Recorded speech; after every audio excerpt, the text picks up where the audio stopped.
This is the Dr. Boyce Book Club. If you'd like to join the book club, you can join for free. Go to blackkeystogreatness.com. The link is in the bio. If you're on Instagram, the link is in the bio.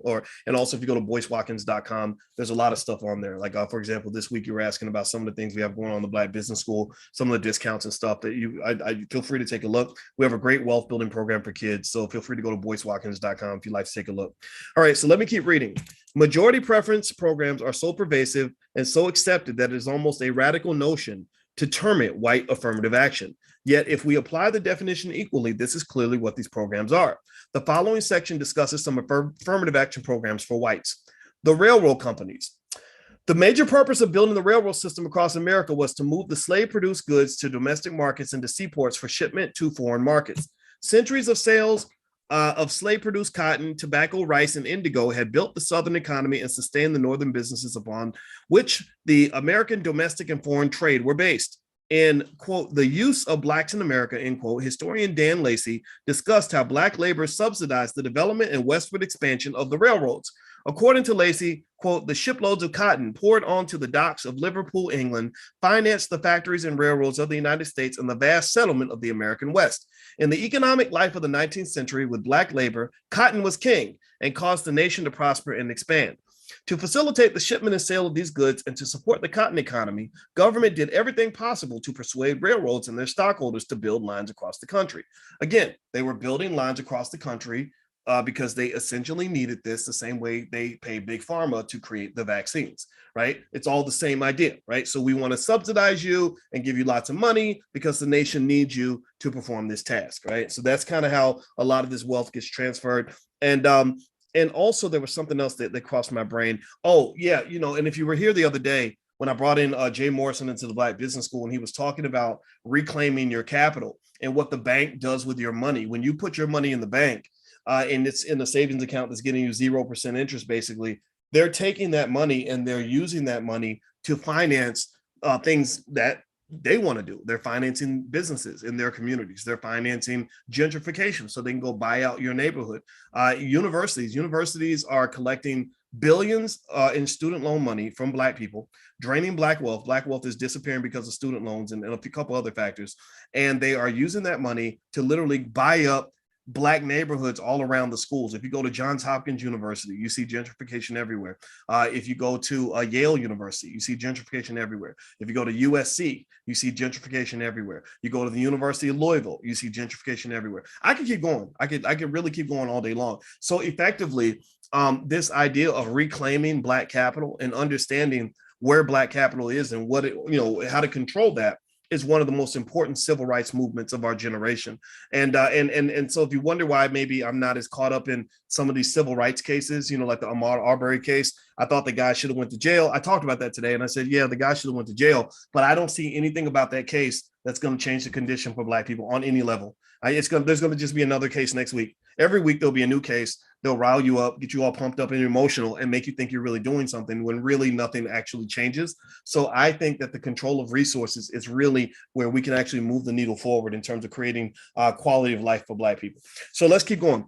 Let's see here on page 145, Black Labor, White Wealth. Dr. Claude Anderson says, railroad builders exploited their preferential status with the government by upgrading their free land for better lands. For example, before the 1900s, Congress enacted a law that permitted a railroad to exchange property it owned on an Indian reservation for federal land outside the reservation. Under this provision, for instance, railroads exchanged millions of acres of worthless or low-value land for land located in the fertile valleys of Washington, Oregon, Idaho, and Montana. These exchanges had nothing to do with building the railroad line. So they were getting land that wasn't even for building the railroad line. So how does a railroad own land where there's no railroad, right? It's kind of crazy. The railroads, such as Illinois Central, were allowed to purchase additional millions of acres of land from the government at a price of 5 cents an acre to build additional tracks. These same railroads later made massive fortunes by reselling the land that they had received free from the government to land speculators. Author Howard Zinn indicated the potential profits, stating, within 10 years, the Illinois Railroad line publicly announced that they had 1.1 million acres, or less than one half of its original grant. for sale in 40-acre lots and upward at prices ranging from $5 to $25 per acre, whereas the national domain was offered at $1.25 per acre. So they were buying the land at $1.25 from the government and reselling the land at a premium. This is a model that is used consistently. Big Pharma does this all the time. They'll take a government subsidy, make a drug, and then they'll mark the price of the drug up as high as they want to mark it up and resell it back to you, right? So this is kind of the hustle. This is where the wealth came from. All right, so let's see here. Of the approximately 2.6 million acres that the Illinois Central Railroad received from the government through land grants, all but 450,000 acres were sold in less than 20 years. Whites holding corporate stocks and bonds in these railroads also received significant capital gains, though millions of acres of the best public land was first given to their company free of charge. So again, remember, these companies are not these big faceless entities. These are owned by people. These are owned by people who have families just like you. So if I'm a shareholder in a railroad, and that railroad can go as an entity and get cheap land or free land from the government and resell that land at a premium. I'm buying it at $1 an acre or $1.25. I'm selling it at $25 an acre, right? We make a massive profit. Well, then the company pays a dividend. That money goes to me and my kids. Do you understand how the hustle works? Do you understand why you have so many billionaires that have so much money and the government's damn near broke? The government is almost $30 trillion in debt. The Black community has been left out of the wealth game since the very beginning. And all this wealth was pulled into these families. And this can be tracked. This can be tracked. And what I think has to occur for sure is, politically speaking, my position, I'm not telling you what your position should be. I'm gonna tell you what my position is. My position is, whenever a politician asks me to go vote for somebody, I say, you know where that money is, go get my money and you'll get my vote. If you go get our money, then you'll get my vote. If you cannot get my money, then I cannot vote for you. It's nothing personal, but you're wasting my time. I'm not interested in giving my support to somebody who's going to yank my chain and give me symbolism when I'm looking for something that is substantive and meaningful and relevant. If you have wealth in your family, then you can really overcome a lot of the so-called racism that's out here.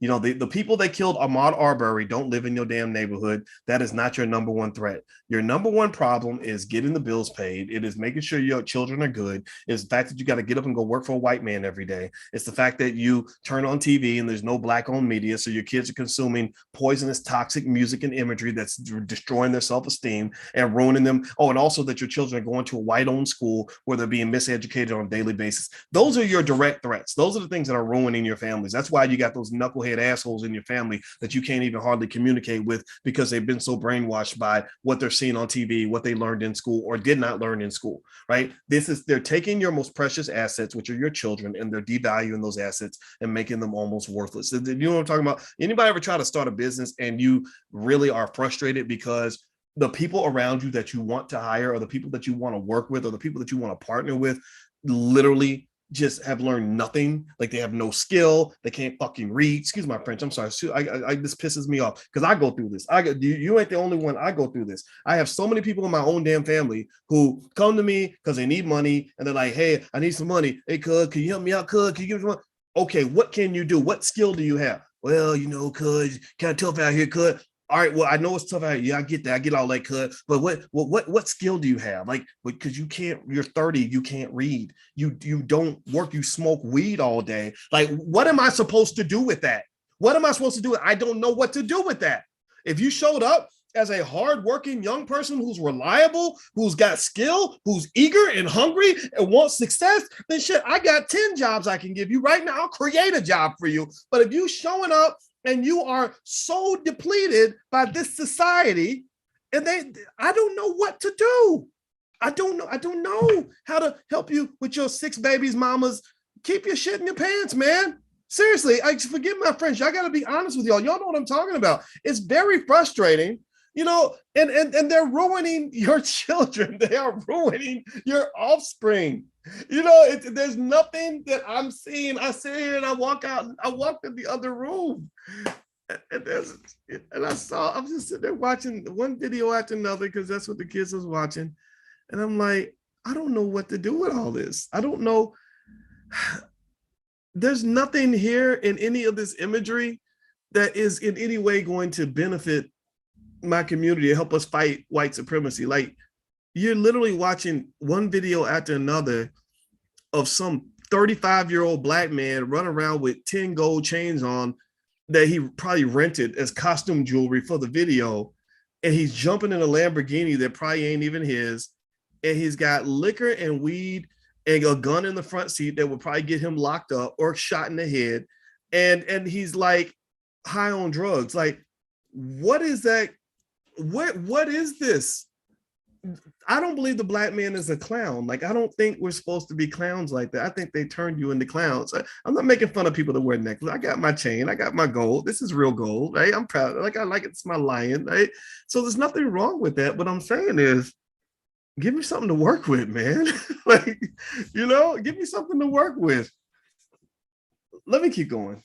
See, I'm getting triggered. I probably need to go find me one of those good black therapists and sit down and talk about it. Because I don't know about y'all, but sometimes you just get frustrated, and it's very frustrating. It's very frustrating. All right, so let's talk about the ranchers and the grazers. Okay, so ranchers are another group of people that received affirmative action. I'm on page 146 of Black Labor, White Wealth, Dr. Claude Anderson's book. You can get copies at powernomics.com. I've mentioned to you all that if you go to the site, I'd encourage you, if you want to really support what he's doing, go buy a few copies and give them away at Christmas and stuff like that. I think that would be a great gift for others.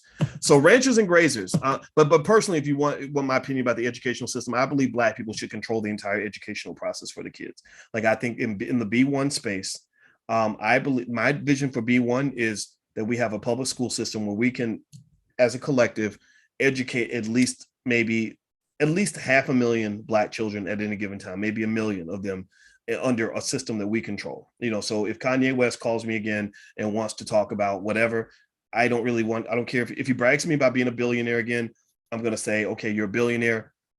Let's get this plan going. Like, I'll work on it for free. I don't want any of your money, but I want you to show me your economic power by doing something. Don't just brag, because rappers brag and it's stupid. It's ignorant as hell. I don't want to hear that. Do something and then brag about what you did. Don't brag about what you got. So let me keep going. Ranchers have also been a longtime beneficiary of federal funds. Much of the land in the western states was arid and profitable only for grazing livestock, but the small size of many of the holdings made ranching difficult. Beginning in the 1850s, corporations and individuals sought to acquire large tracts of land in the Louisiana Territory and westward to use the public natural resources for grazing. The large open tracts of federal land represented extremely valuable property. Many ranchers boldly grazed their livestock on these federal lands without permission or payment, and the federal government allowed it. As a result, the public range quickly became overgrazed. To prevent further overgrazing, Congress passed the Taylor Grazing Act in 1934, but the legislation only provided additional federal subsidies and benefits to the ranchers. For example, it provided preferential permits, low grazing fees, and federal funding for range improvements such as fencing and revegetation. As a result, taxpayers provided further subsidies to the ranchers. They now paid the bill for fencing off and replanting these federal lands so that ranchers could continue to use them. The ranchers never paid fair market value for the use of these government lands and allowed their greed to place personal gains over preserving the public's interest in these properties. The Bureau of Land Management, which supervises more than 500 million acres of federal lands, estimated that in the 1970s that approximately 80% of the land in the far west that had been leased to ranchers had been overgrazed and damaged. The federally granted grazing rights gave the ranchers additional financial benefits beyond providing a financial windfall in free livestock feed. So basically what he says is that ranchers also receive affirmative action for white people. That's another example. Farmers, this is page 148. Farmers were also a major beneficiary of federal aid programs. Over the last century, various laws allowed agrarian homesteaders to claim millions of acres of public lands for farming. For example, the Homestead Act of 1862 gave 160 acres to any settler who would farm the land for 5 years. Nearly all the earlier large farms were originally acquired through direct or indirect government homesteading assistance. These properties often remained in the family for generations. So this land is still there. Land does not go away. Land does not disappear. Land is still there. They can go find out who owns this land. Nancy Pelosi, get on your job. Maxine Waters, get on your job. Nearly all of the earlier large farms were originally acquired through direct or indirect government homesteading assistance. These properties often remained in the family for generations, and their value was frequently augmented by additional government subsidies and tax advantages. This preferential treatment still exists. When Ronald Reagan became president, the Federal Price Support Program had an annual budget of $4 billion per year. He increased the annual budget to a record $57 billion. From 1986 to 1989, Reagan spent on average $600,000 per farm. This massive redistribution of public funds amounts to an expensive affirmative action program for rural white Americans. Clearly, government-sponsored farm support programs have provided a steady source of income and safety net for generations of farmers. Congress decided in 1967 that farmers could sell or rent their quota to other landowners. Once a quota is separated from the land, it becomes a commodity, all its own, like silver or gold. Production quotas are sold at public auctions and advertised for rent in newspapers. It is ironic but the country is adamantly opposed to the use of quotas to help Blacks, but feels so much reluctance in establishing beneficial quotas on peanuts, for example. Government has provided subsidies to non-Black special interest groups for more than 2 centuries. Some of the federal government's favorite annual subsidies and special interests are a $188 million subsidy for fertilizer research with the Tennessee Value Authority, a $32 million 40-year-old subsidy to honey producers, a $212 million 42-year-old subsidy to wool and mohair farmers. I don't know what the hell mohair is. And a $470 million annual subsidy to farmers. Besides import commodity quotas, farmers profit from corn, wheat, tobacco, soybean, and peanut allotment and quotas. For example, in 1949, the U.S. Department of Agriculture established a minimum support price for peanuts that the government pays if the market does not. Under this income maintenance system, only farms with a peanut quota or allotment can produce peanuts for sale in the United States, and only a specific number of pounds. So these are things that are out there. Dr. Anderson continues to list some of these quotas. He talks about mining. He says the General Mining Law of 1972 opened all unreserved public lands to mining, exploration, and extraction, allowing those who actually found minerals to stake a claim without notifying or obtaining permission from the Federal Land Management Agency. Excuse me. So a lot of the land that is owned today was acquired in this way. A lot of these resources were given to people a couple of generations ago, and their families still own these resources now. That's why Bill Gates, I think, is the largest landowner in America. Things like this go back. They go way back. And actually on page 152, he lists preferential treatment groups receiving federal assistance in the 1980s. The maritime industry, business aviation, trucking companies, multinational corporations, high-tech firms, timber companies, oil and gas, interstate trucking, AM broadcasters, nuclear power, exporting companies, etc. Corporate interests. In the 1980s, while poor Blacks were denied educational and business opportunities, bank loans, home mortgages, food stamps, welfare payments, and other forms of assistance, the federal government, headed by conservative politicians, administered a system of financial incentives, cash payment loans with favorable repayment terms, tax breaks, lucrative government contracts, and other giveaways for wealthy individuals and corporations. These policies, combined with business-friendly legislation such as refusals to raise minimum wage, amounted to an affirmative action program for wealthy corporations. Common Cause complied. Data on government preferential treatment policies for these wealth-producing industries is on Table 9, page 152. So what is the general conclusion here? The general conclusion is very basic, that there's nothing new under the sun, that all the wealth disparities that you see right now did not occur because, Black people just threw all their money away. It didn't occur because your ancestors were lazy and didn't want to work. It didn't occur because you're the first generation to learn financial literacy. That's not true. You're not the first generation. Your grandparents wanted to do all the things you're doing right now. All the things you have an opportunity to do right now, they wanted the same thing. They had those same dreams. Those dreams were just killed. So what I would just say to you overall is that when you're talking about dealing with things like, reparations or income redistribution or whatever, I don't know what the reparations plan is going to be. I don't know what the government's going to do when it comes to reparations. I don't trust them to even do the right thing. But I am here to say that part of that is your fault. Part of that is your fault. If you ever support any political entity and that refuses to address any of these issues, then basically you're giving your support away for free, and we're not going to get what we desire by being nice to people. Stop trying to make friends. Stop trying to make friends. Make friends with each other. If somebody's not supporting you financially, that is not your friend. That is not your friend. Your friends are the ones that help you economically. The ones who cannot step up and help you economically should not be your friends. So you cannot tell me you're my ally by just give me a bunch of words. I need action. If you give me action, then I'll believe you're my ally. If you just say it, then you're not my ally. And this is something I think should apply in general. with Dr. Claude Anderson. When I told Dr. Anderson I support Powernomics, I didn't just say I support it. I said, how can I help put money in your pocket? Because I know you need money to feed your family. I know you need money to run this operation. I know you need money for those lawsuits. So if I am your friend, I will go to battle with you. Going to battle with you means that your problems become my problems. Your enemies become my enemies. We work together. I will help you in the things that matter to you the most. If you are hungry, I will feed you. If you are broke, I will find a way to help financially support you. And I encourage you to apply that same standard in your own family. Teach that to your kids. When I talk to my children, I tell them nothing's more important than family. And when you see a relative going to battle, you do what you can to support them. That means if you see your sister start a business, go buy something from your sister, offer to help your sister out, give her some advice, help her find a customer. That her problem is partly your problem, and your problems are partly hers. So I encourage you to take that philosophy on. Stop letting people use you. Because it's the use of Black people, the commodification of Black people that makes other people rich and leaves our community broke. I don't want to be broke. I don't think we deserve that. All right, so I'm gonna go. Speaking of family, I got family in the other room. Again, I'm sorry I was a little bit late for the meeting. I'm so sorry. I will be back on time next week.